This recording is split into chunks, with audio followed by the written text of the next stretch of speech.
Bonsoir tout le monde. À l'ordre du jour, considérant que le maire présente l'ordre du jour comme suit. Procédure 1. L'ordre du jour, adoption. Point B, affaires nouvelles, adoption du budget 2022. Ensuite, période de questions. Toute question adressée au Conseil peut être transmise par écrit au service du greffe à info@commercial.poenegamook.net. Point 3, levée de l'Assemblée. En conséquence, il est proposé par Daniel Bouchard, appuyé par Stéphane Larochelle. Stéphane Larochelle. Merci. Que l'ordre du jour soit adopté. Tout le monde est d'accord? Oui. Parfait. Adoption du budget 2022. Considérant que ce Conseil constate que les avis requis par la loi pour la présente Assemblée ont été donnés dans les délais et de la manière prescrite, considérant qu'en vertu de l'article 474 LRQ CC 19, le Conseil doit préparer et adopter le budget d'une année financière et d'y prévoir des recettes au moins égales aux dépenses qui y figurent, considérant que l'article 252 de la loi sur la fiscalité municipale permet au Conseil d'une corporation municipale de prévoir les règles applicables en cas de défaut par le débiteur d'effectuer un versement à son échéance et que ce Conseil a adopté un règlement à cet effet. Considérant le règlement P269 permettant le paiement des taxes foncières en 4 versements, considérant que le Conseil de la ville de Poenegamook a pris connaissance, a analysé et retient les prévisions des revenus et des dépenses 2022 qu'il juge essentielles au maintien des services municipaux qui se résument ainsi.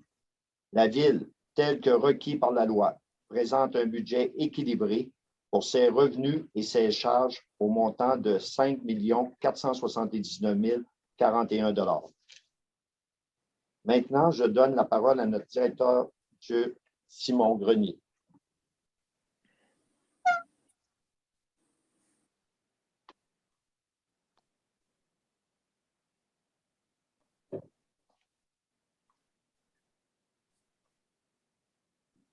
Bonjour tout le monde. Merci beaucoup, Monsieur le maire, pour cette introduction. Donc, écoutez, ça nous fait plaisir d'être ici ce soir pour vous présenter le budget 2022 de la ville de Poenegamook. Ça a été tout un exercice. On le sait qu'on a vécu et on vit toujours une pandémie. Donc, on a également eu des élections en 2021, nouveau conseil, nouvelle administration, nouveau budget. Donc, on a réalisé le tout en très peu de temps. On est fiers de vous présenter notre budget pour cette année. Alors, écoutez, on veut rendre le tout le plus convivial possible, mais aussi le plus clair pour l'ensemble de nos citoyens. Alors, on vous a préparé une petite présentation PowerPoint pour faciliter la compréhension du budget pour cette année. Également, je tiens à souligner la présence de mes collègues de la ville de Poenegamook. Donc, on a plusieurs cadres et on a également Mme Nancy Morin qui est avec nous.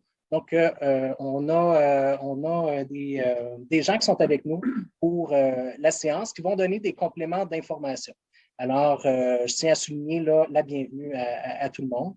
Écoutez, sans plus tarder, je vais vous présenter un peu le plan de match pour cette séance. Alors, au niveau de la présentation du budget, bon, le mot du maire, Benoît, vient de le faire. Donc, il a souhaité la bienvenue à tous. Donc, on va pouvoir poursuivre. On va présenter un bilan de réalisation qui ont été réalisés en 2021. Donc, ça va nous permettre d'échanger un petit peu et on va donner la parole aux différents chefs de service pour la réalisation des grandes réalisations de l'année 2021. Notre objectif, c'est de vous donner des orientations concises et claires. Donc, c'est un bilan, ce n'est pas l'ensemble des réalisations de la ville pour la dernière année, mais les lignes principales. Ensuite, on va parler du plan d'action 2022. Donc, encore une fois, on a plusieurs actions à mettre en place pour l'année. On va toutefois vous présenter les plus grandes orientations, les plus grands dossiers qui s'en viennent ou qui vont être traités par la ville au cours de la prochaine année. On va parler ensuite des prévisions budgétaires. Donc, on sait que ça touche notre portefeuille. C'est important d'être au fait de l'endroit où s'en va notre argent. Donc, on aura la chance d'en discuter avec Mme Després, notre trésorière, et on va conclure par la suite. On va retourner en séance avec notre maire qui va clore la séance à ce moment-là pour l'adoption du budget. Donc, écoutez, on va débuter avec le bilan des réalisations 2021. Premièrement, ce qu'il faut savoir, c'est que la Ville avait différentes priorités quand on a débuté l'année. On va regarder maintenant où on en est rendu avec les différentes priorités qui avaient été ciblées par la municipalité, par l'administration municipale. Donc, on avait le projet d'aménagement du bâtiment multifonctionnel. Il faut savoir que le bâtiment multifonctionnel, c'est le bâtiment qui est adjacent à l'hôtel de ville. Donc, c'est à la fois la caserne municipale, le garage municipal et l'espace Village Relais, qui est un espace aussi pour les visiteurs, mais pour les citoyens avec différents services, téléphone, Internet, aire de restauration, douche également. Et on rappelle que c'est un endroit là que tous peuvent utiliser. Alors, quand on parle d'aménagement, cette fois-ci pour l'année 2021, on parle d'aménagement extérieur, d'aménagement paysager. Alors, on a profité pour revitaliser la rue principale en verdissant un peu le tout, en rendant le tout plus accessible aussi pour les personnes à mobilité réduite. Le cadre est beaucoup plus agréable qu'il l'était. Il y avait beaucoup d'asphalte maintenant et beaucoup plus de verdure. Alors, c'est un projet qui a été complété. On a d'ailleurs procédé en décembre à l'ouverture du bâtiment. Donc, on a fait une journée porte ouverte. On pourra en parler un peu plus tard. Mais le projet d'aménagement paysager du bâtiment multifonctionnel a été complété tel qu'anticipé. Ensuite, un des points importants qui a été mis en place, c'est le programme de soutien aux entreprises. C'est un programme qui vise à améliorer et à aider les différentes entreprises sur notre territoire. Donc, c'est un programme à 3 volets. Un volet de construction et d'agrandissement pour les bâtiments.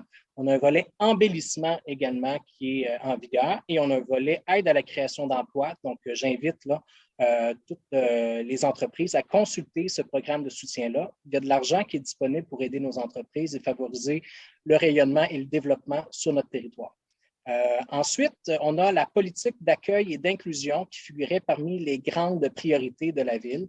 Donc, on a également mis en place là, cette politique-là et on a débuté même les actions pour mieux accueillir les résidents, les personnes qui se sont établies à Pointe-Négamo au cours des derniers mois et des dernières années. Donc, on pourra vous donner un petit peu plus de détails là, quand on sera rendu dans la section de développement socio-économique. Parmi 2 projets qui n'ont pas été complétés, mais qui sont toujours en cours, on a le projet de développement du camping avec le centre touristique Tête-du-Lac, donc un projet majeur de développement sur notre territoire. Le projet va bon train, il reste beaucoup de travail à faire, mais on est très confiant. Et puis, on travaille très fort là, à pouvoir améliorer le camping et fournir des services additionnels tels que l'électricité ou l'eau potable. Et bien sûr, on a la mise à niveau des réseaux d'aqueducs et d'égouts. Donc, on sait qu'on a un système vieillissant, on a des canalisations qui sont vieillissantes. Alors, on travaille très fort également là, à mettre à niveau nos réseaux d'aqueducs et d'égouts. Beaucoup d'analyses et de planifications qui ont été prévues en 2021 et on espère en faire des modifications majeures en 2022. Donc, plus de détails un petit peu plus tard. Écoutez, on va aller rapidement dans les réalisations des différents départements. Je vais inviter chacun des chefs de service à prendre la parole pour présenter là, rapidement les points les plus importants. On va débuter avec le département de l'administration avec les finances. Et j'aimerais céder la parole à Marjorie Després, qui est notre trésorière. Marjorie, je te cède la parole. Oui, donc bonjour à tous. Donc, au niveau du service des finances pour l'année 2021, ben, ce qui a particulièrement marqué cette année-là, ça a été le départ du trésorier en place. Donc, il y a quand même eu, le poste a été vacant quand même pendant 3 mois et suite à ça, je suis entrée en poste. Ensuite, il y a eu le dépôt de plusieurs subventions là, pour divers objets. Il y a aussi eu la procédure de rénovation cadastrale là, qui a amené quand même beaucoup de travail au niveau des finances là, à intégrer toute la mise à jour que cette procédure-là a amené au niveau de toutes les fiches de taxation des citoyens. Ensuite, il y a eu le dossier de vérification de l'année 2020 ainsi que la fermeture de l'année.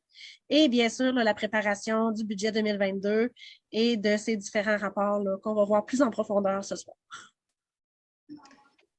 Bien, merci beaucoup pour cette présentation-là. Écoutez, ça nous amènerait immédiatement au niveau du volet du greffe. Donc, vous savez que oui, on a eu également un greffier absent là, à partir du mois d'avril 2021. Ça a amené, c'est sûr, des défis supplémentaires au niveau de la ville. On a dû compenser là, pour l'absence de greffe. On est toujours à la recherche d'un greffier ou d'une greffière. Donc, on espère pouvoir combler le poste là, au cours des prochaines semaines. Faut dire qu'on accueille avec plaisir tout de même Marc Leblanc, là, avec lequel on a collaboré beaucoup au cours de la dernière année. Marc, on en profite pour te souhaiter la bienvenue officiellement également dans notre équipe. Puis, comme je le soulignais avant la séance, ta présence se fait déjà sentir, donc on est heureux de te compter parmi les membres de notre équipe et ce sera un plaisir de collaborer avec toi au cours des prochaines semaines. Il faut savoir, et même des prochains mois, il faut savoir que présentement, Marc occupe le poste de greffier à la ville, mais il a un poste à 20 heures semaine, donc c'est un poste qui est temporaire, mais qui nous permet déjà de pouvoir avancer plusieurs dossiers importants. Donc, on est heureux de compter sur sa présence. Bien Merci, sûr, ça me fait plaisir, Marc. Au niveau de l'année 2021, on le sait que ça a été une année également particulière avec les élections municipales. Alors, habituellement, c'est toujours le greffe à Pointe-Négamot qui supervise les élections. Or, de notre côté, on n'avait pas de greffe depuis le mois d'avril. Donc, c'est certain que ça a été un défi supplémentaire. Mais cependant, on a pu mener avec brio les élections. On a pu réussir là, à maintenir le tout. Je tiens à souligner encore une fois la collaboration de M. Leblanc, qui a agi à titre de président d'élection pour Pointe-Négamot. Et je tiens à souligner la contribution d'Isabelle Caron aussi, là, qui a travaillé très fort en collaboration avec Marc. Donc, je tenais à souligner aussi sa contribution. Et Mme Lila Levasseur aussi, là, au niveau de l'administration, qui a donné une aide particulière. Donc, un merci aussi à tout le personnel pour avoir relevé ce défi, malgré la situation particulière avec la pandémie et avec l'absence d'un greffier en poste. Ensuite, le greffe procède à la gestion des dossiers de taxes impayées et de vente en justice. Donc, bien sûr, on doit aller retrouver des taxes qui sont impayées annuellement et c'est la tâche du greffier de mener les procédures pour amener justement là, les taxes ici à l'hôtel de ville, dans les coffres de la ville. Le greffier a également révisé certaines politiques et certains règlements. Donc, c'est des choses qu'on fait, bien sûr, au cours de notre année normale. Donc, on a adopté différentes politiques. On parlait d'une politique pour aider les entreprises en ouverture. On a eu une politique de soutien pour les événements. On a une politique d'accueil et d'inclusion. Donc, le greffier ou la greffière révise ces politiques et revoit certains règlements également. L'un des éléments clés du poste de greffier, c'est les validations légales et les recherches. Alors, il y a eu beaucoup de démarches qui ont été effectuées au cours de l'année 2021 pour soutenir des organismes sur notre territoire. On veut s'assurer de pouvoir apporter du soutien au milieu et à la communauté, mais toujours dans le respect des lois et règlements. Alors, il y a eu beaucoup de travail qui a été effectué à cet effet-là pour l'année 2021 et on espère pouvoir annoncer des bonnes nouvelles aussi au cours des prochaines semaines là-dessus. Et bien sûr, le greffier ou la greffière est en charge de l'application d'un calendrier de conservation des documents et des demandes d'accès à l'information. Alors, ça a été aussi appliqué là, au cours de la dernière année. Ça nous amène aux travaux publics. Donc, je prends la parole en l'absence de Sébastien Pelletier, qui est le directeur. Il n'est pas à l'hôtel de ville présentement, alors ça va me faire plaisir de le remplacer pour cette partie. On lui dit bonjour. Donc, au niveau des travaux publics, bien sûr, on sait que c'est un travail qui se fait en continu, l'entretien des routes et l'amélioration des rangs. On le sait que c'est un enjeu à Pointe-Égamouk. On a beaucoup de routes, on a très long de territoire et on a beaucoup de rangs et de routes qui sont vieillissantes. Alors, c'est un enjeu constant chez nous de pouvoir assurer une amélioration au niveau de nos routes. On y travaille très fort. Il y a eu des efforts qui ont été faits au cours des dernières années. On pense au rang Notre-Dame-des-Champs ou à Route de la Providence, mais on va poursuivre les efforts pour améliorer notre réseau routier dans son entièreté. Alors, ça fait partie d'éléments qui ont été améliorés en 2021, mais c'est un travail en continu, je vous dirais, et la Ville est consciente des enjeux à cet effet-là. On a également eu un sinistre en juin 2020. Donc, on se souvient de fortes pluies là, qui ont été particulièrement dans le secteur du quartier Escourt là, au cours de l'année 2020. Il y a eu des travaux de réparation qui ont été faits. On pense au vieux chemin ou on pense dans le chemin Guérette. Mais il y a eu des travaux qui n'ont pas pu être réalisés au cours de l'année 2020. Alors, certains travaux ont pu être complétés là, en 2021. Et à cet effet, là, je tiens à vous dire qu'il y a une demande qui a été complétée et envoyée au ministère de la Sécurité civile pour aller chercher des sommes pour compenser les dépenses de la Ville à cet effet-là. Donc, on suit le dossier également et on espère avoir un retour prochain du ministère de la Sécurité civile à cet effet-là. Ensuite, on a eu des branchements d'aqueducs sur le réseau. Donc, on est toujours content de compter des nouvelles propriétés se développer à Pointe-Égamouk. Donc, 5 nouveaux branchements qui se sont branchés sur le réseau. Et il y a eu également de l'analyse et de l'avancement dans des dossiers qu'on appelle des projets FIMO. Il faut savoir que ce sont des projets qui touchent les réseaux d'aqueducs de la Ville. On sait, comme je le mentionnais, qu'on a un réseau avec des canalisations vieillissantes et puis c'est très important de pouvoir procéder au remplacement de ces conduites-là. Alors, on a 3 projets en particulier sur lesquels on a travaillé particulièrement en 2021 et on espère une réalisation en 2022. Donc, je pourrais vous donner un petit peu plus de détails par la suite. Pour ce qui est du service à la propriété au niveau urbanisme, aménagement et environnement, j'aimerais inviter Mme Nancy Morin, qui est notre inspectrice en bâtiment, environnement et infrastructure, à prendre la parole et donner un petit peu plus de détails. Bonsoir. Au niveau du service à la propriété, cette année, nous avons fait l'émission de 297 permis pour une valeur de travaux estimée à 8 135 450 $. Il y a eu 10 nouvelles résidences qui se sont construites sur notre territoire. Au niveau de l'aménagement paysager du bâtiment multifonctionnel et de l'hôtel de ville, ce sont des travaux qui se sont réalisés au cours de l'été 2021. Pour ce qui est de la portion urbanisme, nous avons eu 5 rencontres avec le comité de consultation en urbanisme afin de traiter 5 dérogations mineures, 2 demandes de projets particuliers de construction et de modification.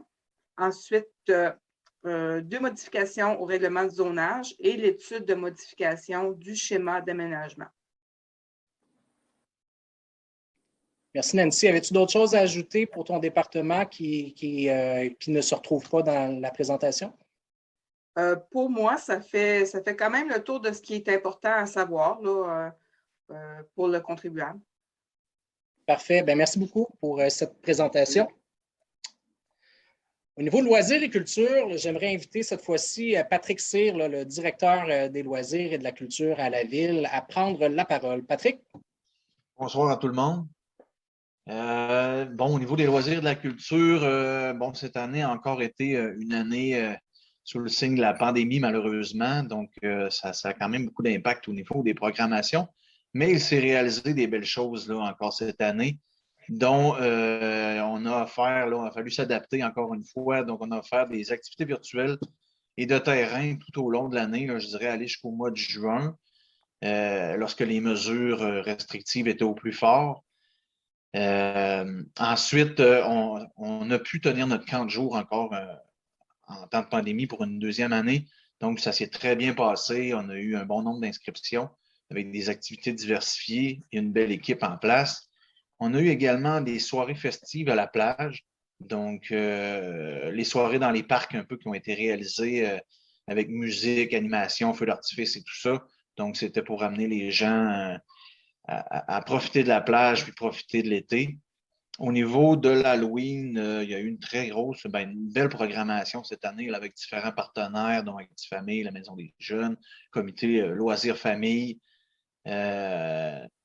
Donc, un beau partenariat pour présenter différentes activités. Là, il y avait des décorations dans le village relais. On a fait une course aux bonbons à la plage. Puis, c'est ça, vraiment différentes choses. Là, cet automne, on avait quand même un peu de possibilités.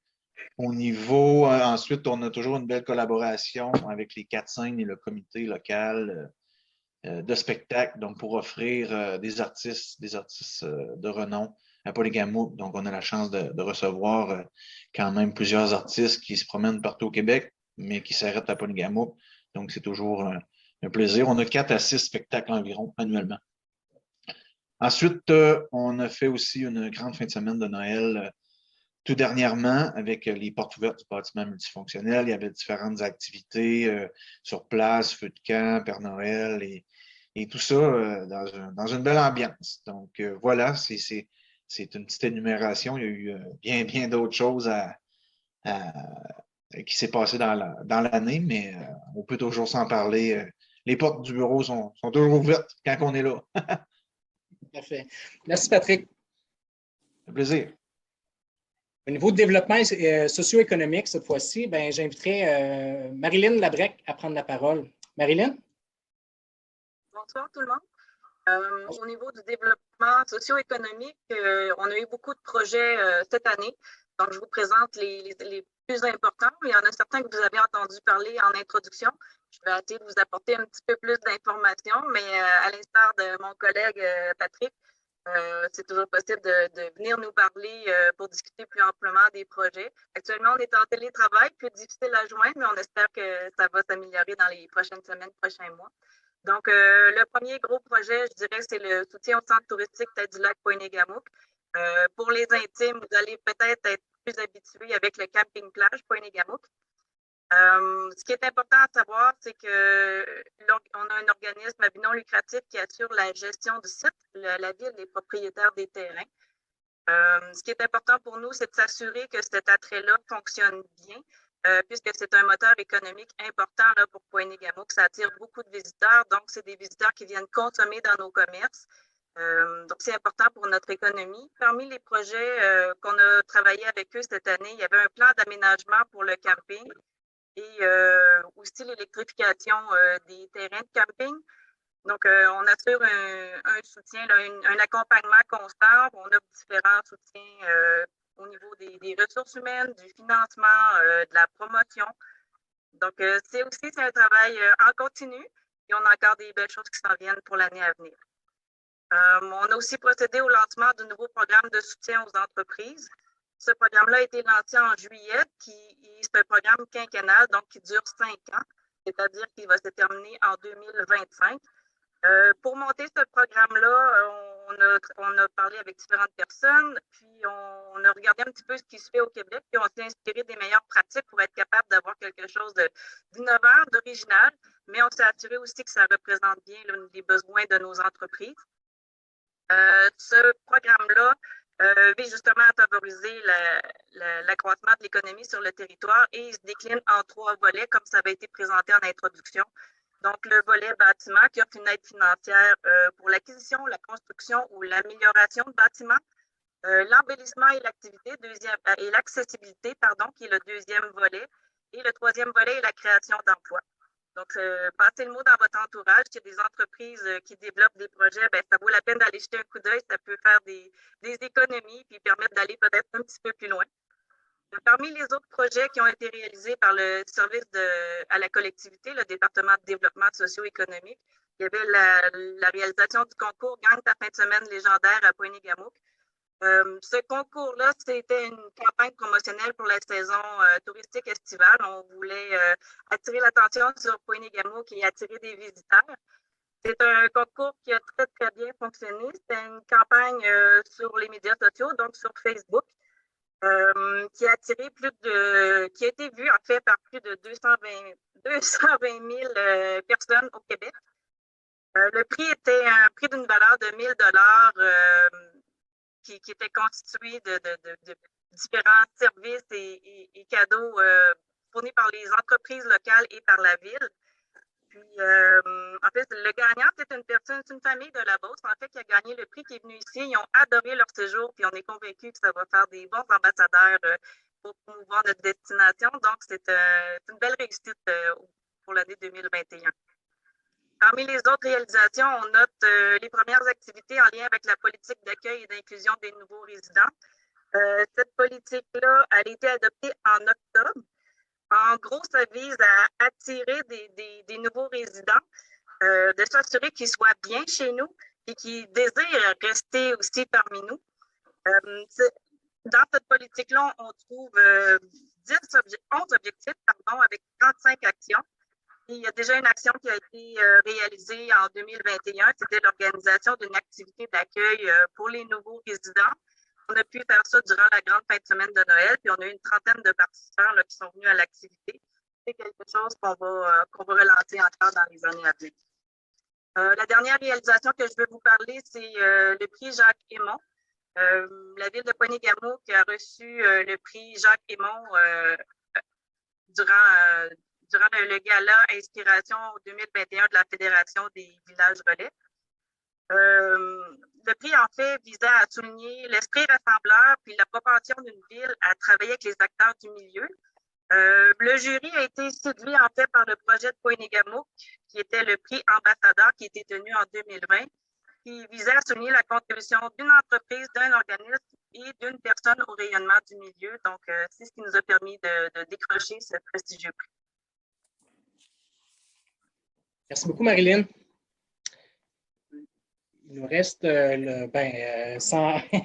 dernier, mais non le moindre, donc service sécurité incendie. J'aimerais inviter le directeur du service, Dean Thériault, cette fois-ci, à prendre la parole. Bonjour tout le monde. Cette année, on a quand même réalisé une belle entente avec la Sûreté du Québec pour partager un bureau de notre nouveau bâtiment. On a fait aussi l'acquisition d'un mannequin spécialisé pour la formation en sauvetage nautique. Et la participation du service incendie dans différentes activités au sein de la communauté, malgré la pandémie, on a réussi à joindre la population au niveau de l'Halloween, de la kermesse à suivre durant l'été et à différentes activités aussi au niveau de la plage, en collaboration avec les loisirs aussi. On a fait aussi énormément de prévention au point de vue nautique sur le lac, en prévention avec les activités nautiques, étant donné qu'on a eu énormément de visiteurs au niveau de notre point d'eau. Merci, Dean. Peux-tu nous dire à peu près combien de sorties le service incendie a fait au cours de la dernière année? Cette année, on a opéré 64 sorties, appels. Ça comprend, des incendies de bâtiments, mais aussi de l'aide aux ambulanciers, aide aux citoyens, des risques électriques et des sauvetages nautiques aussi. Bien, parfait. On te remercie, puis on remercie aussi tous les membres du service incendie pour leur travail. Et puis, ça nous fait toujours plaisir de voir qu'il y a des gens qui s'impliquent dans la communauté. Donc, un grand merci à tout le monde. Ça nous amènerait aux grandes orientations des départements. Donc, encore une fois, on va utiliser un peu la même manière de procéder. Donc, on va expliquer les grandes orientations, pas les seules actions que la Ville va poser dans chacun des départements, mais du moins ce qui va alimenter une bonne partie de nos travails là, au cours des 12 prochains mois. Écoutez, au niveau de la vision, c'est certain qu'on se base sur la vision municipale qui parle d'avant-gardisme, de pôle d'innovation et on garde toujours à l'esprit qu'on souhaite diversifier notre économie. On mise évidemment sur nos paysages. C'est certain qu'on sait que Poigny-Gamou se distingue par son lac, par ses paysages, par sa qualité de vie, mais on souhaite avoir des quartiers qui sont dynamiques et diversifiés aussi. On va travailler fort aussi à améliorer l'accueil. On parle toujours d'expérience client. C'est ce qui fait en sorte que Poigny-Gamou se distingue. On souhaite que les gens soient bien accueillis chez nous. Donc, ça va faire partie des points sur lesquels on va poursuivre notre travail. Et on souhaite bien sûr avoir une artère principale qui va être animée. Et on compte bien sûr sur le plein air et notre mode de vie sain. Donc, ce sont les principaux éléments là, sur lesquels on base notre vision municipale. la vision, pour pouvoir la réaliser, on a besoin d'avoir certaines orientations également. Et il y a des mots-clés sur lesquels on travaille. Donc, vous allez souvent entendre les mots vitalité, attractivité et rétention. En fait, la ville de Pointe-Égamouk possède un plan stratégique sur 5 ans. Et puis, ce plan-là, est décliné en différentes orientations, différentes réalisations, différentes actions également. Alors, on veut vraiment accroître la vitalité sur notre territoire. Et pour ça, on mise sur le potentiel du milieu. L'engagement des citoyens, oui, certainement, mais également en collaboration avec les élus et les différents acteurs socio-économiques. Donc, pour nous, c'est très important de travailler en synergie, de tous travailler ensemble pour l'avancement de Pointe-Égamouk. On parle d'attractivité aussi. Donc, on sait que ce n'est pas toujours évident d'être en région. On entend parler de l'exode des jeunes. On veut s'assurer de développer l'attractivité pour nos familles, pour que les gens viennent s'installer et demeurent chez nous également. On a des bonnes nouvelles, donc avec les récentes années, puis on sait qu'avec la pandémie, il y a des changements qui sont en voie d'être faits. Notre population est en voie d'être un peu plus nombreuse. Donc, on est très heureux là, de voir qu'il y a un engouement pour Pointe-Égamouk. Et nous, ce qu'on veut s'assurer, c'est que ça ne soit pas un feu de paille. On veut que les gens demeurent chez nous et restent chez nous et se construisent chez nous, vivent chez nous. Alors, on veut continuer à travailler sur notre attractivité. Et enfin, notre rétention également est importante. Donc, on veut que, oui, les gens qui viennent ici ne viennent pas s'installer pour 1 an ou pour 2 ans ou pour 3 ans. On veut des gens qui vont demeurer chez nous, et ce, pour toute catégorie d'âge de population. Au niveau des principales actions, au niveau des finances, Marjorie, pourrais-tu faire un petit topo là, de ce qui s'en vient? Il y a beaucoup de choses récurrentes d'année en année là, pour les finances, mais si tu pouvais quand même faire un petit survol, ce serait apprécié, s'il vous plaît. Oui, effectivement, au niveau des finances, c'est souvent, c'est souvent les mêmes choses qui reviennent. C'était peut-être un peu moins palpitant que les loisirs ou le développement, mais bon, on y trouve notre compte quand même. Donc, bien évidemment, là, il y aura la fermeture de l'année 2021 ainsi que le dossier d'audit à l'aide de nos vérificateurs externes. Donc, ça sera un gros mandat. Suite à ça, il y a toujours la reddition de comptes là, pour les différents projets, subventions et également la recherche de subventions. On va toujours assurer une veille stratégique là, au niveau des nouvelles subventions qui sortent. Si on a la chance d'aller chercher des sous pour divers projets ou des nouveautés, bien, il faut toujours être à l'affût. Donc, ensuite, un autre gros point de cette année, ce sera de planifier la programmation de la TEC, donc qui est une enveloppe qui nous est, c'est une subvention en fait, c'est une enveloppe qui nous est octroyée pour des projets en aqueduc, égout. Donc, il faut s'assurer là, que de faire une programmation de travaux, en fait, qui vont pouvoir être subventionnés. Alors, je pourrais faire ça en collaboration avec le service des travaux publics et la direction générale, fort probablement. Suite à cela, il y aura la participation au règlement d'emprunt. Donc, un règlement d'emprunt, c'est une grosse procédure. Il y a plusieurs étapes à suivre. Donc, assurément là, que le service des finances va être très en demande pour cette portion-là, étant donné les gros projets là, qui s'en viennent au niveau de notre réseau d'aqueduc. Alors, c'est ça pour le côté finances pour l'année 2022. Merci. Je vais poursuivre avec le volet greffe. Donc, encore une fois, ce sont des projets qui sont en continu, mais tout de même, je vous parlais de procédures pour mieux soutenir la collectivité, les organismes.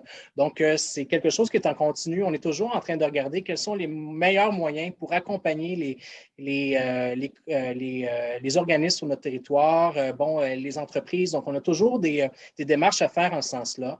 La rédaction d'actes légaux de cautionnement, des ententes de servitude. Écoutez, on a plusieurs ententes avec différents propriétaires, avec différentes organisations, différents particuliers aussi. Donc, ça fait partie des démarches qui vont être poursuivies là, en 2022. Ensuite, proposition d'une politique de gestion contractuelle. On va réévaluer notre politique de gestion actuelle pour en avoir une qui serait à jour. Donc, c'est dans le fond la procédure pour pouvoir octroyer différents contrats à des entreprises ou à des commerces. Donc, on va travailler également sur le dossier au cours de l'année. Et on souhaite également revoir le règlement qui concerne les branchements au niveau du réseau d'aqueduc. Donc, il y a des frais qui sont reliés, là, bien sûr, à ces travaux-là. Il y a une partie qui est payée par les particuliers, par les personnes qui se construisent, mais il y a également une partie qui est payée par la Ville et on souhaite revoir le règlement pour s'assurer d'une distribution équitable là, des coûts totaux de ces projets. Au niveau des travaux publics, on souhaite mettre de l'avant différents projets FIMO. Donc, on a 3 grands projets sur la table présentement. On a un projet qui touche la rue Sainte-Marie-Saint-Jean dans le quartier Saint-Éluthère. Quand on parle de projet FIMO, on parle de remplacement de conduites d'aqueduc qui sont vieillissantes et ça veut dire le remplacement de ces conduites-là et ça veut dire donc de refaire l'asphalte à ce moment-là au-dessus de ces conduites. Dans le cas du projet Sainte-Marie-Saint-Jean, il y a bien sûr le remplacement de la canalisation. Il y a également aussi un projet pour solutionner la problématique du pluvial à partir de la route 289. Donc, on souhaite là, faciliter là, le tout pour que l'écoulement de l'eau soit facilité et soit aussi beaucoup plus efficace dans le secteur que ce qui est le cas actuellement. Le second projet qu'on a concernant FIMO, c'est un projet sur la rue de la Fabrique, qui est dans le quartier Sully. Alors, encore une fois, on a des canalisations qui sont vieillissantes là, dans le secteur, dans cette portion de rue. Alors, on souhaite faire la modification des conduites et puis procéder là aussi là, à de l'asphaltage neuf sur le dessus. Et le troisième projet, c'est un projet d'usine d'eau potable qu'on doit mettre de l'avant aussi. On sait que nos infrastructures sont vieillissantes et puis il est temps maintenant pour la ville de Pointe-Négamouk de regarder à se doter d'infrastructures qui sont mieux adaptées à notre réalité d'aujourd'hui. Alors, un projet là aussi qui est important, sur lequel on aura certainement l'occasion de vous fournir plus de détails. Il faut savoir que dans les 3 projets, on a obtenu des subventions là, de la part du MAMACH. Donc, on a des subventions là, qui nous ont été octroyées à la fois par le provincial et par le gouvernement fédéral. Donc, plus de détails là, à venir au cours des prochaines semaines sur ces 3 projets. Ensuite, mise à niveau des pompes d'égout et réfection d'une station de pompage. Dans le cadre du projet FIMO sur la rue Sainte-Marie-Saint-Jean, on profiterait de l'occasion pour faire de la réfection d'une station de pompage aussi à cet endroit-là. Donc, on ne souhaite pas faire des travaux un après les autres. On profite de l'occasion pour faire sauver des coûts là, aux citoyens. Donc, on procéderait également à une réfection de la station de pompage à ce niveau-là. Ensuite, inspection d'égouts. Donc, on va passer des caméras dans certains secteurs de la ville pour constater également l'état de la canalisation. Donc, quand je vous disais qu'on a des canalisations qui sont vieillissantes à certains endroits, mais ce sont ces inspections-là qui nous permettent de prioriser là, les interventions ou les endroits sur lesquels on peut agir. Donc, en ayant la meilleure idée de l'état de notre réseau, ça nous permet là, de pouvoir procéder à des interventions précises dans les secteurs qui sont les plus prioritaires. On a également le projet de réfection du chemin tête du lac qui va être travaillé au cours de l'année 2022. Alors, écoutez, ce serait difficile pour la Ville de pouvoir procéder à la réfection en 2022. On doit déposer des demandes de subvention pour pouvoir les réaliser. On souhaite toujours faire les travaux, mais avec le moins de coûts possible pour les citoyens. Alors, il y aura des dépôts qui seront faits pour des demandes de subvention. On doit faire des plans et des devis également pour ça. Alors, on va travailler le dossier en 2022 et on espère là, une réalisation au cours de l'année 2023. Ensuite, on veut travailler fort aussi sur les travaux d'asphaltage en dehors de la période estivale. Donc, on sait que c'est toujours un défi là, de travailler les nids de poules alors que les usines d'asphalte sont fermées. Donc, l'asphalte chaude versus l'asphalte froid n'a pas la même qualité. On souhaite éviter de faire des travaux et de devoir les recommencer là, quelques semaines plus tard. Donc, on veut travailler là-dessus. Et dans notre plan triennal d'immobilisation qu'on a voté en décembre, on a prévu d'acquérir de l'équipement pour faciliter ces travaux d'asphaltage-là en dehors de la période estivale. Donc, on espère être plus efficace. On peut continuer à travailler, à améliorer là, notre réseau routier. Donc, je vous disais tantôt que c'était une priorité, une préoccupation de la Ville. C'est toujours le cas. Et enfin, on veut procéder à un nouveau contrat de déneigement. Donc, notre contrat actuel là, vient à échéance. C'est le dernier hiver qu'on a avec notre contracteur actuel. Donc, on souhaite faire un nouveau contrat pour les prochaines années. Donc, on va travailler également là-dessus au cours des prochaines semaines et des prochains mois. Nancy, j'aimerais ça te céder la parole pour ce qui est de ta partie au niveau de l'urbanisme, de l'aménagement, de l'environnement. Bon, au niveau de l'urbanisme et de l'aménagement et l'environnement pour 2022, l'objectif est de procéder à l'adoption d'un nouveau règlement général sur les affaires de la ville. Ce règlement-là concerne les nuisances, l'insalubrité, concerne aussi certains rôles que la Sûreté du Québec joue chez nous. Donc, c'est un règlement qui devra être modifié parce que il y a quelques années, on a adopté un règlement concernant les animaux et toute la portion qui concerne la garde des chiens et des chats doit être retirée de ce règlement-là aussi. Il y aura aussi des travaux concernant des demandes de modification de zonage de certains projets de développement. C'est un suivi de dossier concernant une demande d'inclusion à l'intérieur du périmètre urbain d'une zone précise à Ponegamook.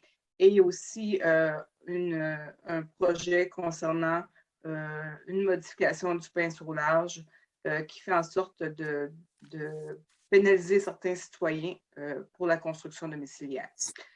Il y aura aussi le dépôt d'une nouvelle demande de subvention pour la réfection du centre culturel Léopold Plante. On avait déjà procédé à une demande en 2021. Par contre, suite à certaines analyses, on doit procéder à une modification de notre demande. Donc, on a procédé à la fermeture de la demande existante et puis je suis en train de travailler actuellement sur le dépôt de la prochaine demande. Il y aura aussi l'évaluation des possibilités et l'accompagnement pour la mise en place d'un parc intergénérationnel. C'est une étude qui sera faite là, à savoir quelles seront les possibilités pour le développement de ce parc-là. La mise aux normes de certains bâtiments municipaux, dont le bâtiment de l'Hôtel de Ville, qui n'a pas eu de rénovation depuis sa construction. Certaines de ces composantes ont atteint leur durée de vie utile. Et puis, il faut agrandir par l'intérieur parce qu'on a besoin de bureaux. Donc, il y aura une modification aussi de ce côté-là. Et puis, on procédera aussi à une analyse et à l'amélioration de la gestion de la marina.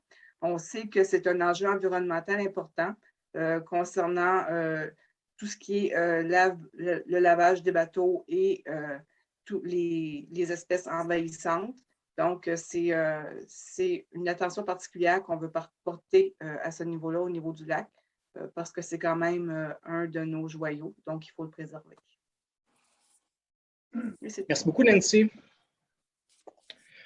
Ça nous amène au niveau du service à la collectivité. On va débuter avec le département des loisirs et de la culture. Patrick, peux-tu nous présenter là, quelques projets là, qui s'en viennent pour ce qui est de ton département? Oui, rebonjour.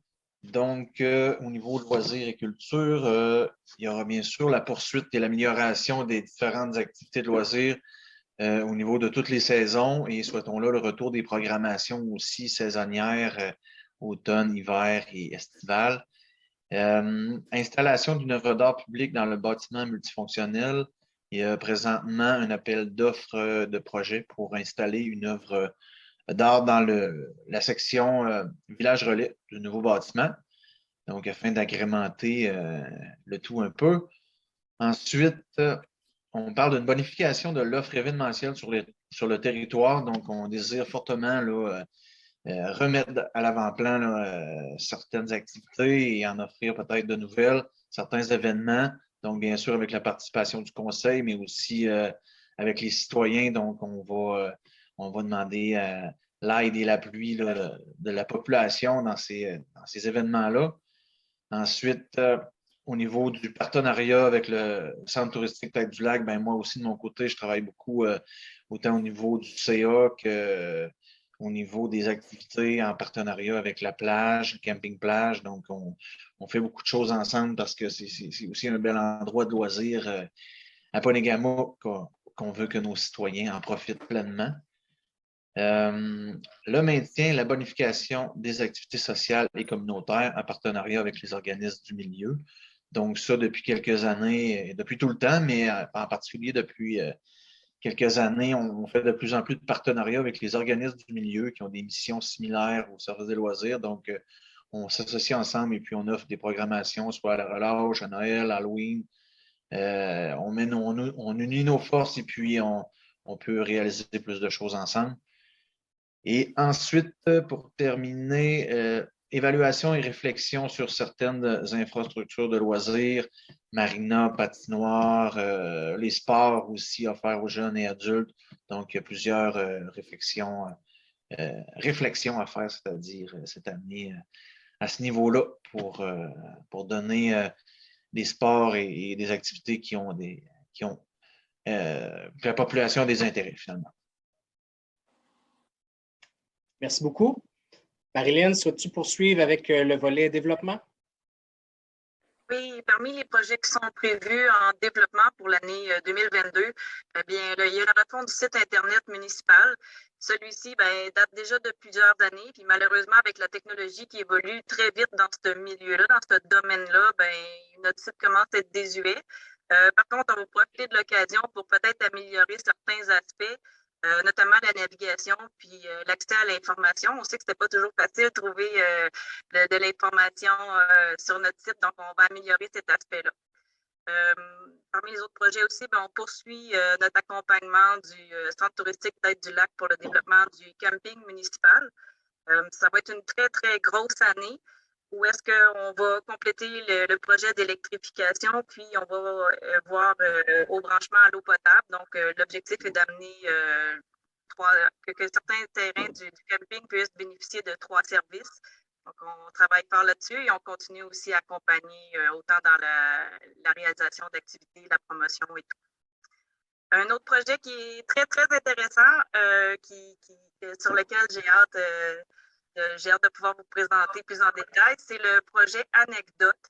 Le projet Anecdote, c'est une application intelligente qui diffuse des capsules audio lorsqu'on passe à proximité d'un attrait. Donc, les attraits sont géoréférencés. Notre cellulaire détecte ces attraits-là.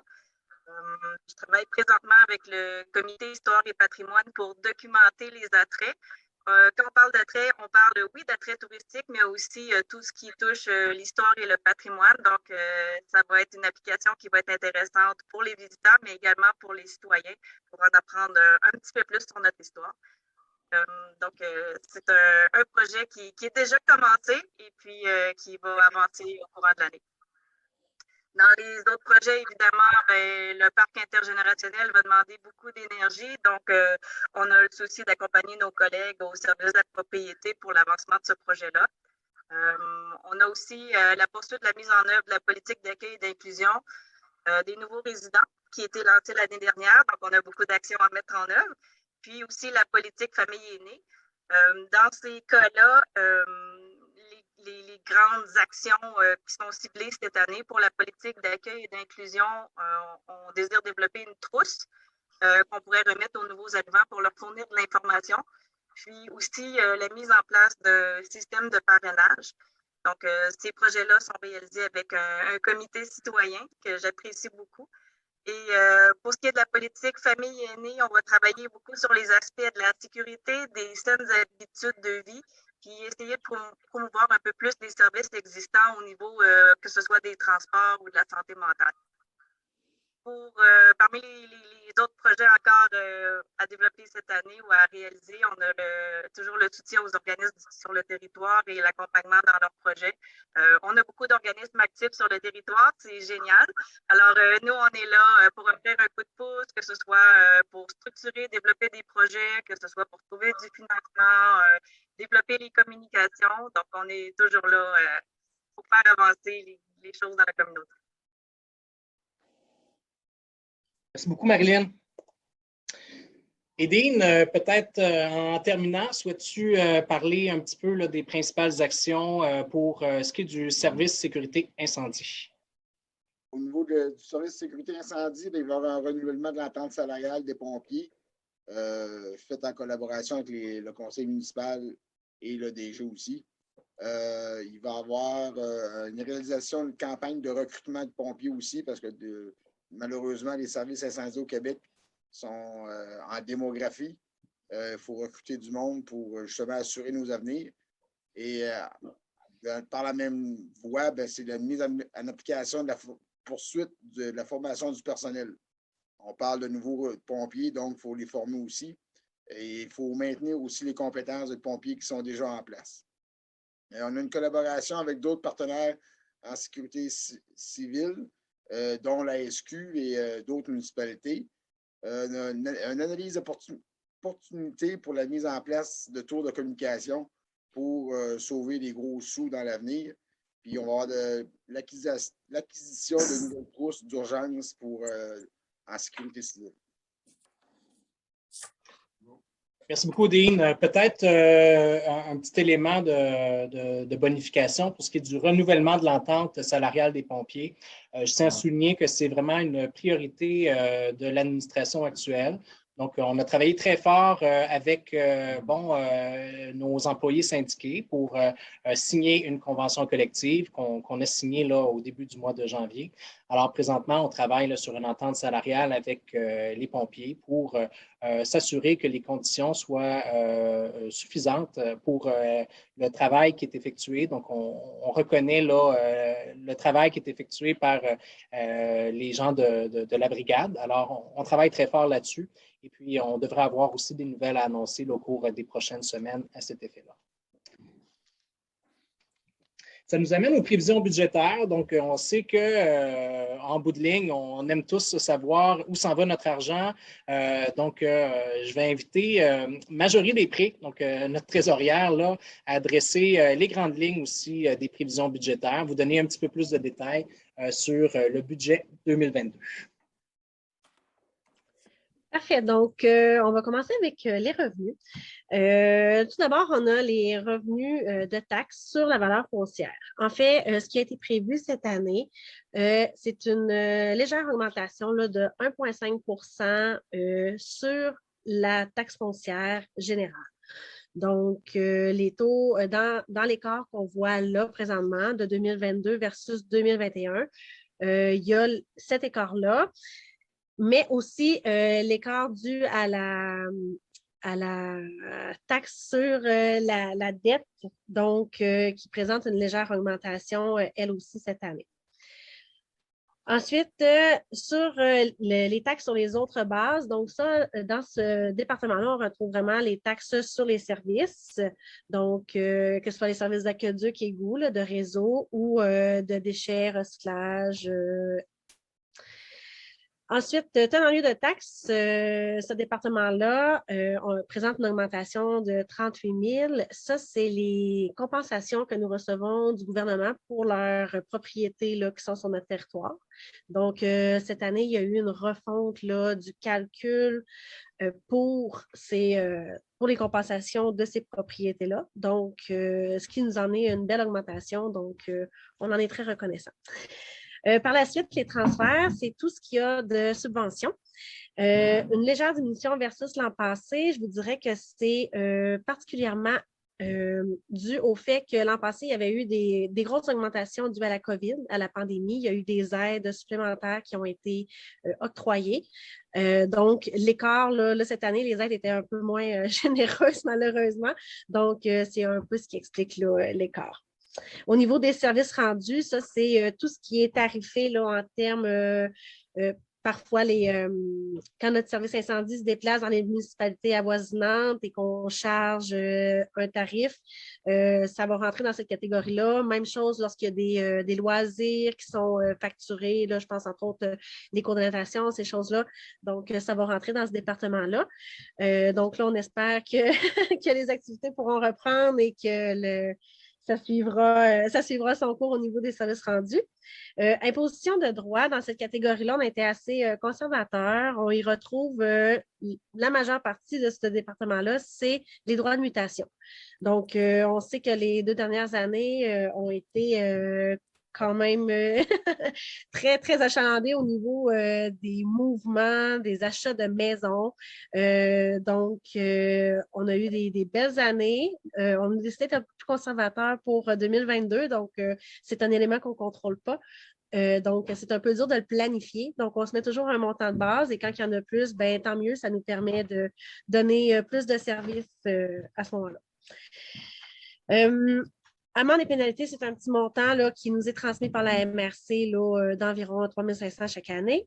Au niveau des intérêts, ici, on retrouve les intérêts là, particulièrement sur les retards de taxes. C'est surtout ça qui rentre dans cette catégorie-là. Et autres revenus, là, c'est ce qui ne se catégorise pas dans le reste. Donc, c'est un petit peu tout ce qui reste. Cette année, ce qui est planifié là, pour boucler le budget, on a décidé d'utiliser 179 000 du surplus accumulé des années antérieures. Par exemple, là, pour 2020, on avait quand même eu un surplus là, de 860 000 environ. Donc, on s'est dit, pourquoi ne pas, plutôt que de demander une taxation supérieure pour venir combler nos dépenses, pourquoi ne pas utiliser notre surplus que nous avons déjà afin de boucler la boucle. Donc, le tout, donc, en termes de revenus, je m'excuse, j'ai perdu mon affichage, ça ne sera pas bien long.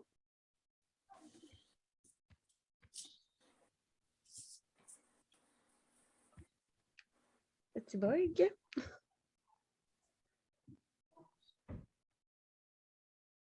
OK. Donc, un total de revenus de 5 479 041 $ de planifié. Au niveau des dépenses maintenant, des charges, est-ce que... Parfait. Donc, grosso modo, par département, au niveau de l'administratif, on voit une légère diminution de 22 000, près de 23 000 $ versus 2021. Ça, c'est particulièrement expliqué parce que l'année 2021 était une année électorale. Donc, il y a eu des dépenses de prévues en 2021 à cet effet-là.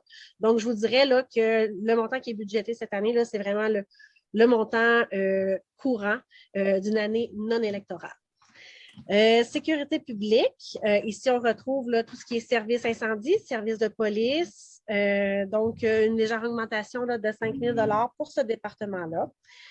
Au niveau de la voirie, donc cette année, on a décidé, le conseil a décidé de donner quand même un bon montant supplémentaire, étant donné, bon, non seulement l'inflation, donc tout augmente, les coûts, non seulement les coûts de location de machinerie, les coûts de carburant, de pièces, donc vu l'inflation quand même non négligeable, on s'est dit avec le conseil que ça serait préférable de donner quand même une enveloppe supplémentaire au département de la voirie afin d'assurer un service de qualité. Hygiène du milieu, ce département-là, c'est notre réseau d'aqueduc égout. Même chose, une bonne augmentation. Comme l'expliquait Simon auparavant, notre système, notre réseau est de plus en plus désuet, donc ce qui amène des réparations fréquentes et qu'il faut avoir les moyens là, de réaliser ces réparations-là puis d'assurer, encore une fois, là, un système d'aqueduc de qualité. Par la suite, logement social, ça, c'est l'OHT, donc plus communément connu sur l'OMH. Donc, c'est une quote-part que l'on verse à l'Office d'habitation du Témiscouata. C'est eux qui gèrent là, les logements sociaux. Cette année, il y a quand même une diminution là, du montant qui nous est facturé. La facture de ces habitations-là est assumée à 90 % par la SHQ et 10 % par la municipalité. Aménagement, urbanisme et zonage, donc c'est sensiblement pareil à l'année 2021. Au niveau de promotion et développement, même chose, il n'y a pas d'écart majeur à ce niveau-là. Au niveau de du loisir et culture, un 5 000 $ supplémentaire. Donc, C'est ça. Et au niveau des frais de financement, quand même une belle diminution là, de 22 000 là, qui est expliquée par des refinancements à des taux relativement bas. Donc, ça nous permet de faire des belles économies de ce côté-là. Ensuite, donc, pour les charges courantes, en fait, ça nous amène des dépenses d'environ 4,9 millions. Ensuite, on a d'autres dépenses là, qui sont à considérer, dont le remboursement de la dette. Le montant que vous voyez, en fait, de remboursement de la dette, il est déduit là, des subventions qui afférentes. Là. Donc, c'est un montant net, c'est le montant de la dette nette que nous remboursons. Donc, 382 000. Ensuite, il y a le remboursement du fonds de roulement. Le fonds de roulement, ça, c'est un montant qui est réservé à la municipalité pour nous permettre de faire des acquisitions. C'est comme si on se faisait de l'autofinancement. Donc, plutôt que d'aller en financement dans une institution financière, eh bien, on a un montant de réservé, on s'autofinance et on se rembourse selon une périodicité qui est prédéterminée. Ensuite, activité d'investissement pour 20 900. Ça, c'est pour des acquisitions d'immobilisation. Ensuite, on met toujours une réserve pour notre réseau d'aqueduc égout, comme expliqué précédemment, là, qui est de plus en plus désuet. Donc, ce montant-là correspond là, à la taxe linéaire qui est perçue à chaque année. Donc, c'est prévu là, au règlement que la somme doit être mise dans une réserve pour des travaux d'aqueduc égout.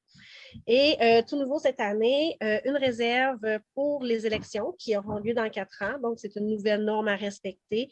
On doit réserver un montant de façon annuelle pour subvenir aux dépenses des prochaines élections. C'est un mode de gestion qui est beaucoup plus simple. Donc, ça permet de répartir la dépense sur 4 ans plutôt que sur une seule année. Donc, ces affectations pour un montant de 549 000 et pour un grand total, là, le tout balance avec les revenus là, de 5 479 041 $. Ici, là, de façon un peu plus, c'est bien beau lancer des chiffres là, comme ça, mais de façon un peu plus figurée, on voit là, vraiment quelle est la répartition de l'enveloppe budgétaire selon les départements. Donc, on voit là, que voirie, hygiène du milieu qui est aqueduc-égout, on voit que ces 2 départements-là, à eux seuls, là, utilisent plus de 50 % du budget.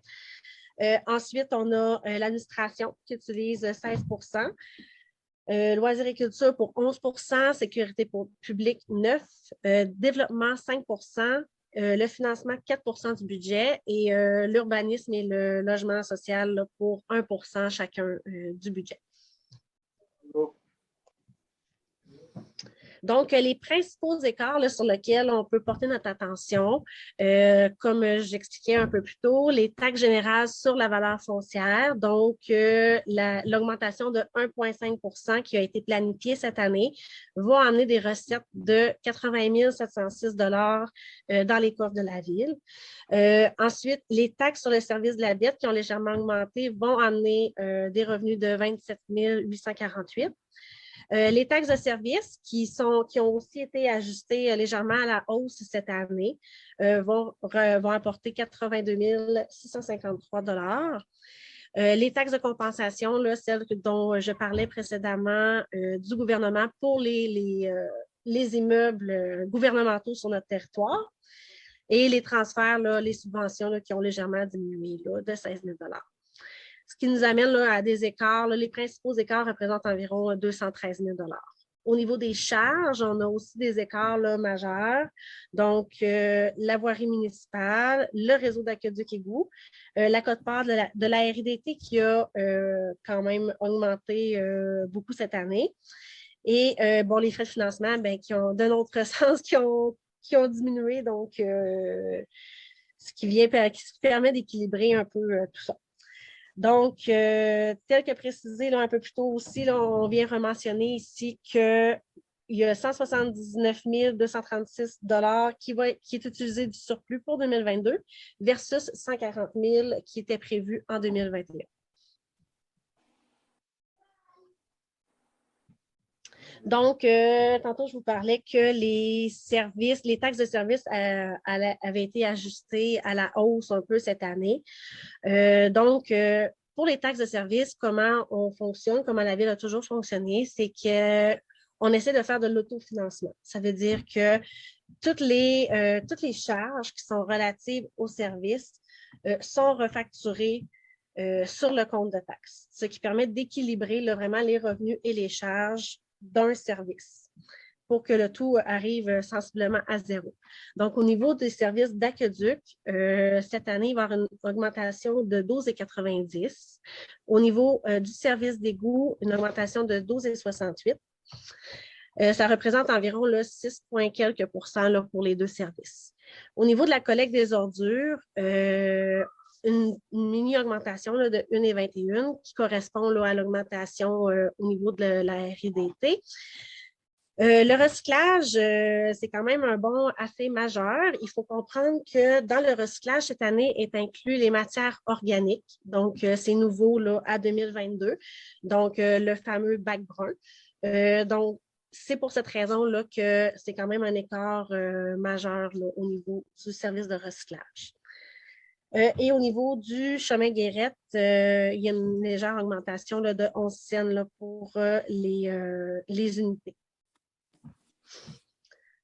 Ensuite,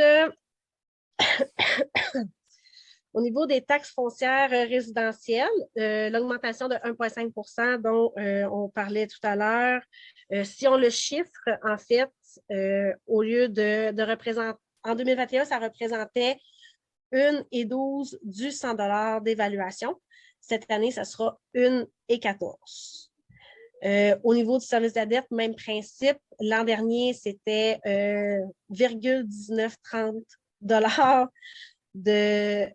pas 19,30 $, excusez-moi, 19 cents,30 du 100 $. Cette année, ce sera 19 cents et 98 du 100 $. Pour, au total, là, pour 2022, à 1,34 de taxes foncières par 100 $ d'évaluation municipale.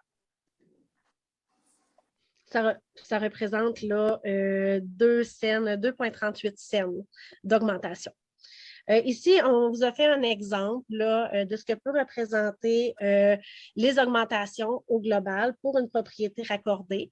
Donc, on voit ici là, qu'une fois tout ça compilé, pour 2021, c'était un compte de taxes qui s'élevait à 2 281 $ et pour 2022, ça s'élève à 2 360 pour un écart d'à peu près 80 $, ce qui représente 3,5 % d'augmentation au total.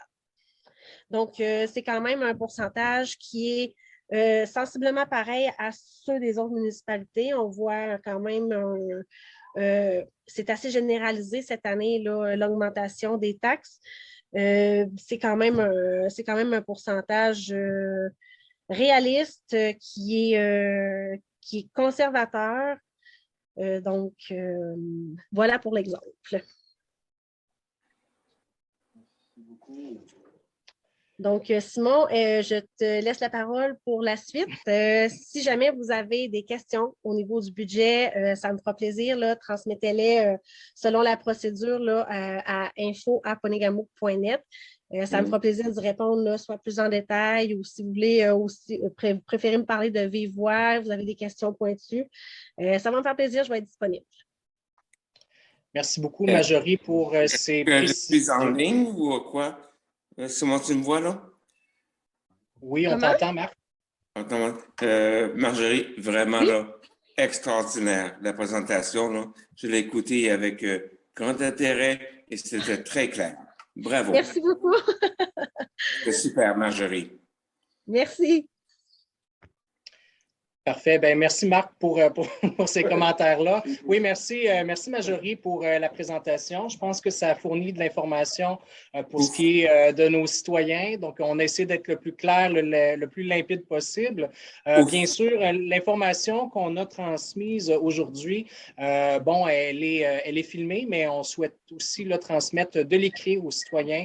Donc, les citoyens recevront par la poste plus d'informations aussi concernant le budget, concernant les informations qu'on a discutées. Et comme le mentionnait le Marjorie, Vous pouvez toujours nous écrire aussi si vous avez des questions ou besoin d'informations additionnelles. Donc, on peut être rejoint par téléphone ou par courriel. Donc, je vous invite à consulter notre site Web pour avoir toutes nos coordonnées et puis pour pouvoir là, nous rejoindre en tout temps.